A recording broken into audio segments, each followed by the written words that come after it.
What's up, y'all? DPD, surprisingly, making another video. Just got a lot of ideas flowing, a lot of just topics that coming up, so figured why not make another video. And this one, I think I've made it before, but probably not as good, if I could even say that. And it's also almost a year later, so might as well do kind of an update on it. And that's just because it kind of got into the conversation. I was bored. It's like, all right, let's check the MetaZoo Discord, and then saw a conversation about why MetaZoo ended and a couple other things. So I just want to kind of focus on that and just kind of go over the list of stuff as to why it failed and kind of go in depth into each one individually afterwards. So for me personally, and I easily could be missing certain things, y'all can add in the comments below. I just wrote this shit down relatively quickly in the moment and then not too long before the video, so I probably don't have everything because it's probably a long ass list. So this is just main things that I recall and know of. So the reason that MetaZoo ended, here's the reasons that I see. There's dead product, print runs, which those two things kind of coincide. There's a lack of advertising, or pretty much non-existent. Fuck lack, non-existent.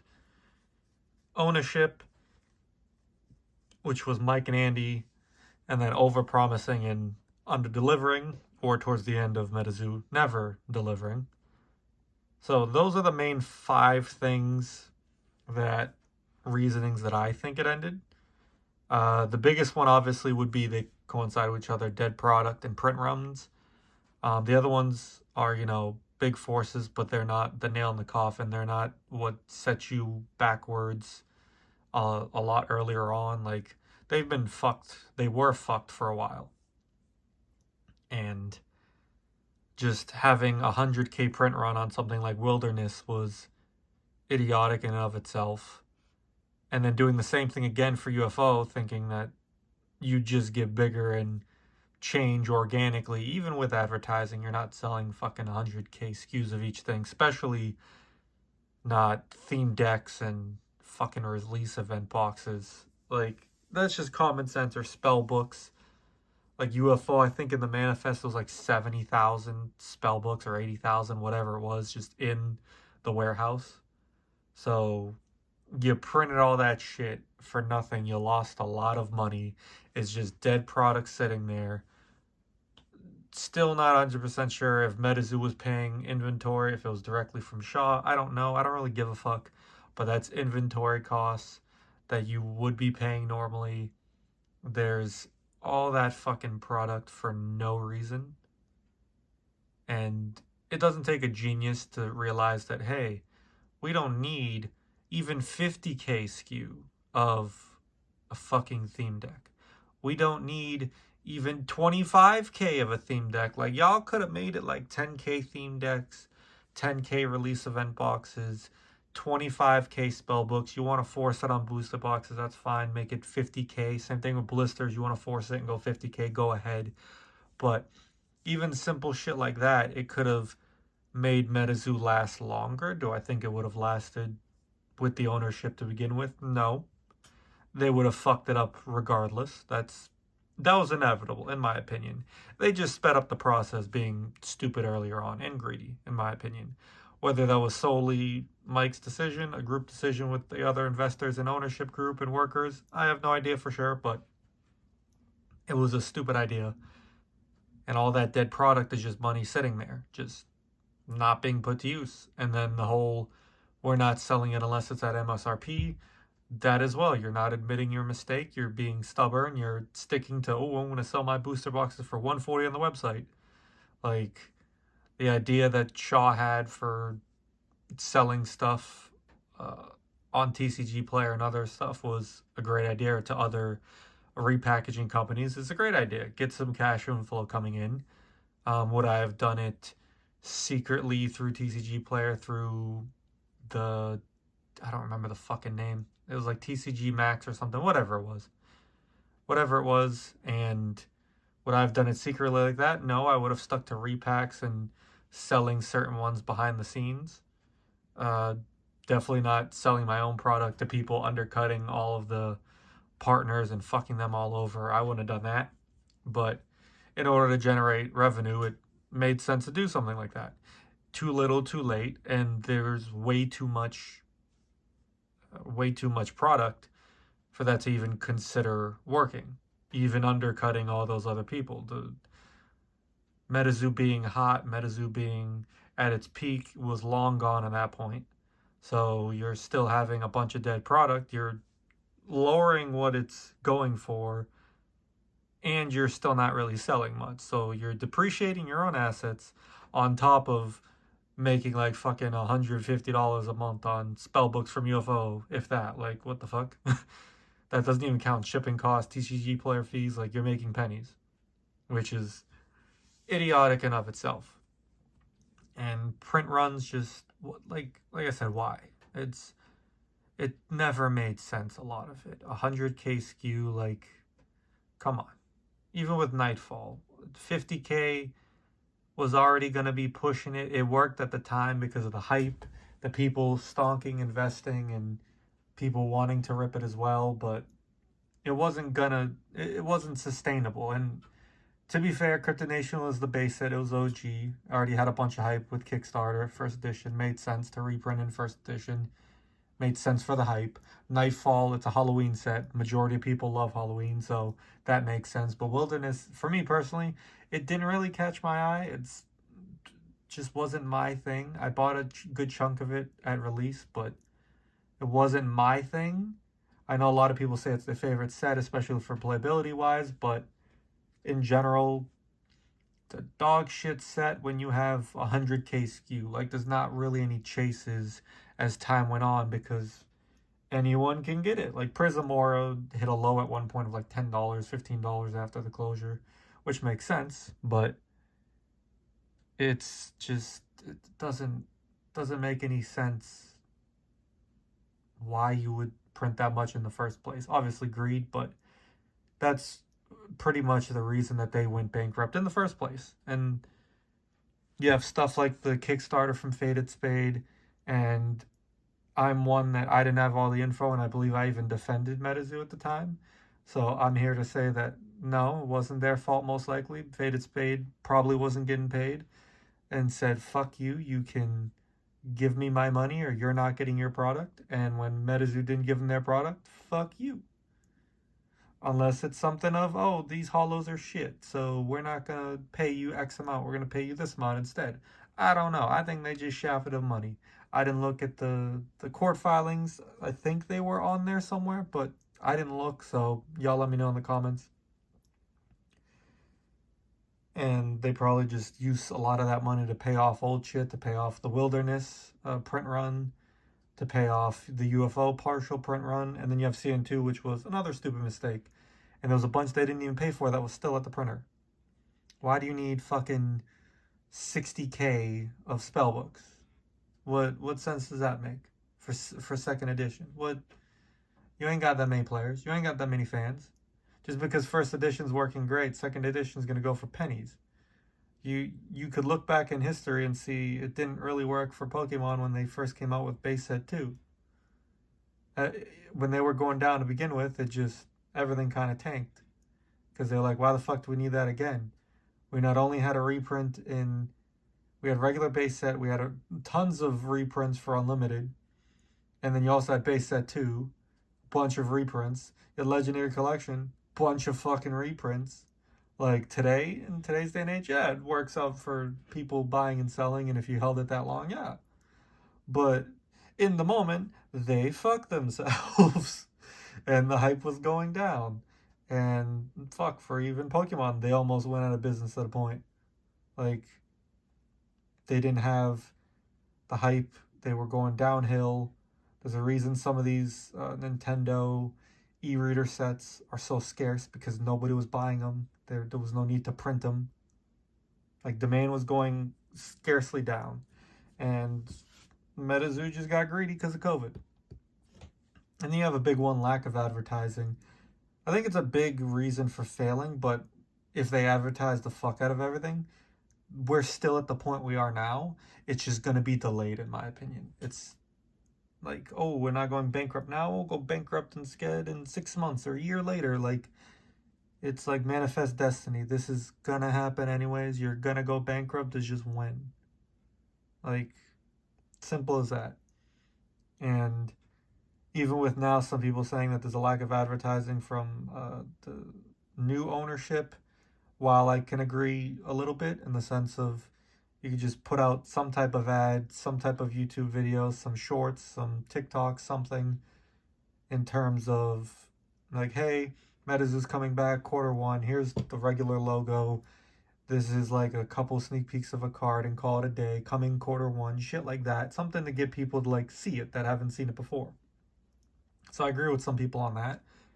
But I also think a lot of people have short term attention spans and they'll look at something, be like, ooh, let's go see if I can buy it now. They'll go to buy it and then see it's not available anymore and then stop giving a fuck. So now it's already out of their mind. They're not gonna get any new product. They're gonna probably forget about it. And maybe they'll see it along the way, maybe not. But they're gonna stop caring.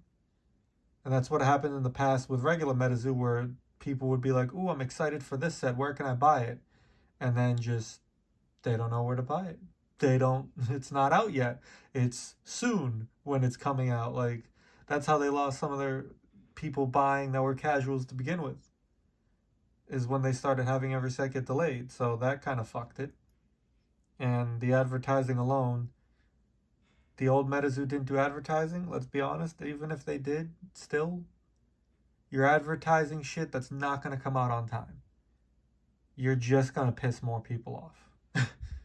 It, with how they did business, it wasn't going to help them in the long run.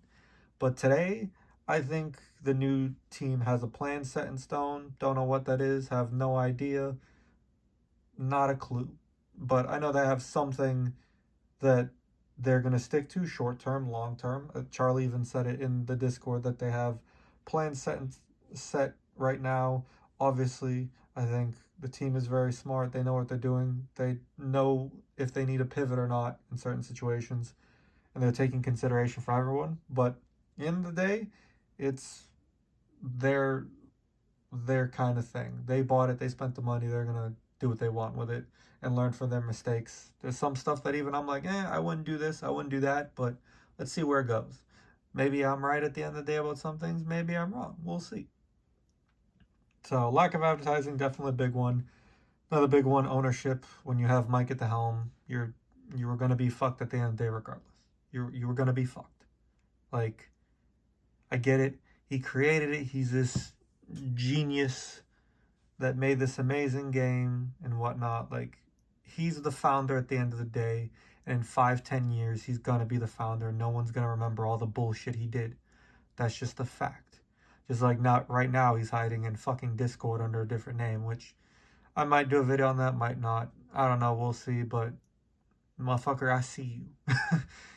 I might call that out later. We'll see. If I'm feeling petty in a little bit.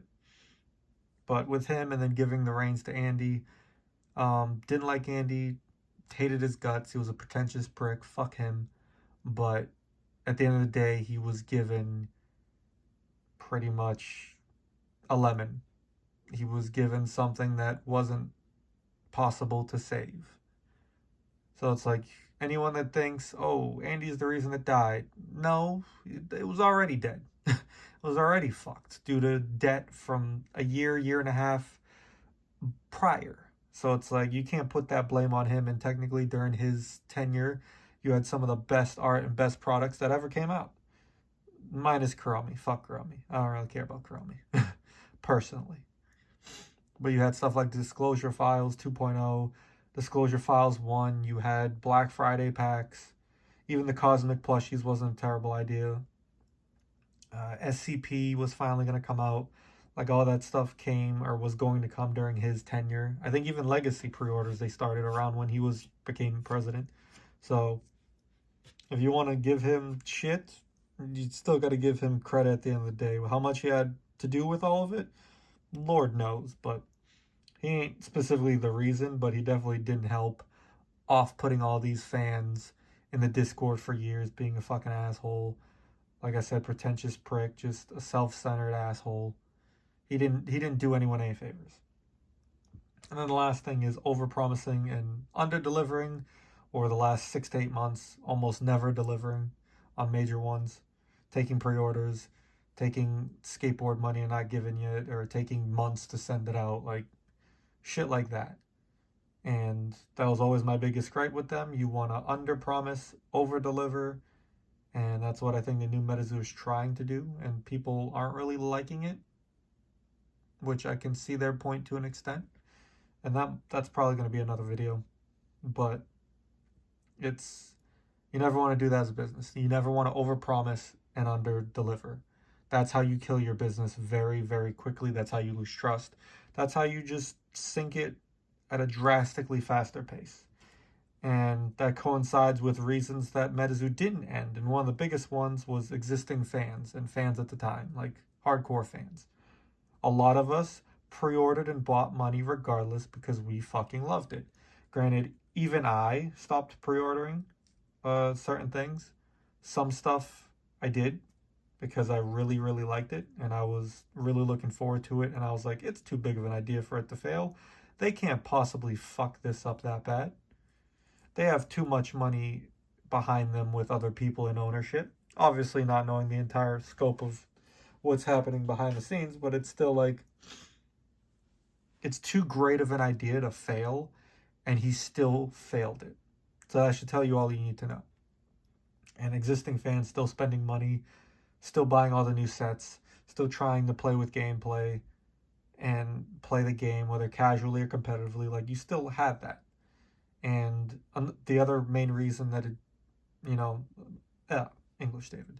The other reasoning it didn't fail is because of gameplay. Gameplay is not the reason it failed. Gameplay, in my opinion, was fine. It was very convoluted, very confusing, and it could have been simplified extremely. And I think Cryptid Clash, the online client, kind of did a great job of helping that, from what I've seen and heard from people. And I like the complexity personally of the game. It's just when you're changing symbols not drastically, slightly, or errating like certain effects, and then you can only play with CN2 Cryptid Nation cards, not CN1, like shit like that's confusing. And just overpowered card after overpowered card to take over this one and that one, like those were mistakes and those were problems, but it's not the reason it died. You have the people that hated on it just to hate it. The mad MTG fuckboys are just like, Magic's the best, fuck MetaZoo, it's just a copy. Same with any other game like Pokemon fans or even Yu-Gi-Oh fans. Granted, another thing about it, I don't think I really heard Yu-Gi-Oh fans bitch about MetaZoo. I think it was mainly Pokemon and MTG. More Pokemon than MTG by a mile. But people that didn't even give the game a chance in terms of gameplay talking shit about it. It's a piece of shit, it's not going anywhere. Like, you can't really have an argument if you've never even played it. Your argument's just, it's shit. Like, shut up. Go back in your fucking basement and go play Pokemon. Like, it's just stupidity. So those are two main reasons in terms of not why it failed. And then the other reasons are obviously why it did fail. I know I missed certain things on both ends. Y'all can let me know in the comments. Y'all can have a conversation about it. We can have a conversation about it. And even in the Discord today, like, a lot of the conversations were constructive. It's like, I see your point, you see my point. We're not finna agree on everything. We're not supposed to agree on everything. Even people I dislike, I'm agreeing with some of the things they say. That's how you have a conversation, and how you, like, get into, all right, what's actually a problem, what's not. If I'm agreeing with motherfuckers that I don't like, that's a problem.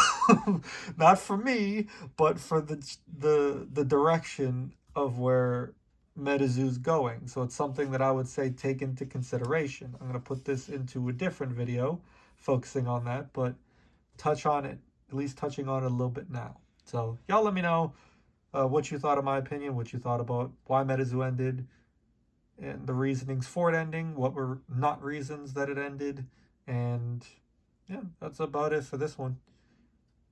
I'll catch y'all later, and peace.